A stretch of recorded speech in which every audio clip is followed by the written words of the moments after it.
À Felice Bauer, Prague, le 29 novembre 1912. Je n'ai, ma chérie, reçu aujourd'hui que ta lettre nocturne de mercredi. Je n'ai donc de tes nouvelles que jusqu'à l'instant du jeudi matin où tu as mis la lettre dans la boîte. Et depuis cela, il s'est toutefois passé beaucoup de temps. Cela dit, je ne suis pas du tout inquiet, puisque tu me le demandes ainsi, mais ce calme ne dure toutefois qu'aussi longtemps que tu garderas ton calme. À présent, tu dois vivre avec toutes ces répétitions dans un terrible embrouillamini. Je serai très heureux pour l'amour de toi quand tout sera terminé. Vas-tu aussi monter sur scène? Et pour jouer quoi? Tu me négliges d'ailleurs, ma chérie.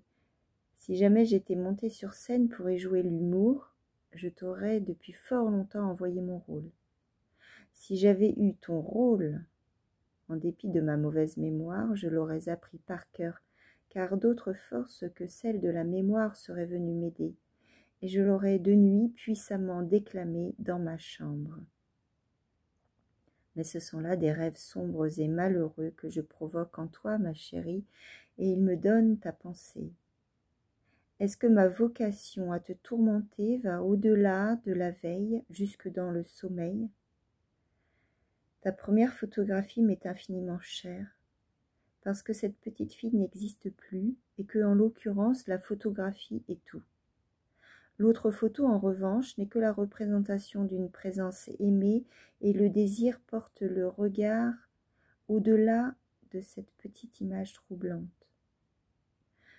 Le génie de l'esprit est comme un mot venu d'un rêve insensé et intérieurement vrai. Je n'étais pas du tout surpris de trouver sur la page suivante le récit du rêve. Mais du reste, pourquoi la première photographie est-elle perforée? Mais je dois à présent m'arrêter, ma chérie, et envoyer cette demi-lettre, car je ne sais pas si je vais encore écrire aujourd'hui avant la nuit. Il y a de nouveau eu un accord. Dans la dernière lettre, tu m'as rappelé ma photographie, et quand j'ai eu cette lettre, au même moment, on t'a probablement remis ma lettre d'hier avec la petite photo. Mais il y a toutefois de l'inaccompli. Dans les deux lettres, nous voulons nous rencontrer, mais ça n'est pas arrivé.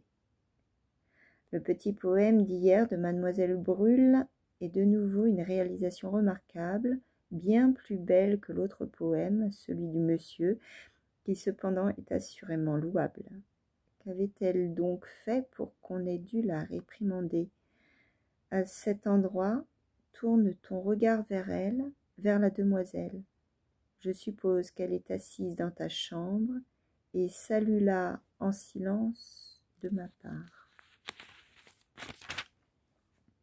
C'est une rencontre due au hasard si les parlographes sont incidemment fabriqués depuis ton entrée dans l'entreprise, ou es-tu entré dans ce service juste à leur création? Est-ce que, de manière générale, je ne te pose pas trop de questions? Il doit y avoir une montagne de questions qui reposent sur toi. Tu n'es pas obligé de te presser pour les réponses. Je ne cesserai jamais de te poser des questions. Adieu pour un petit moment. Écriture particulièrement fine aujourd'hui, non? Ton Franz.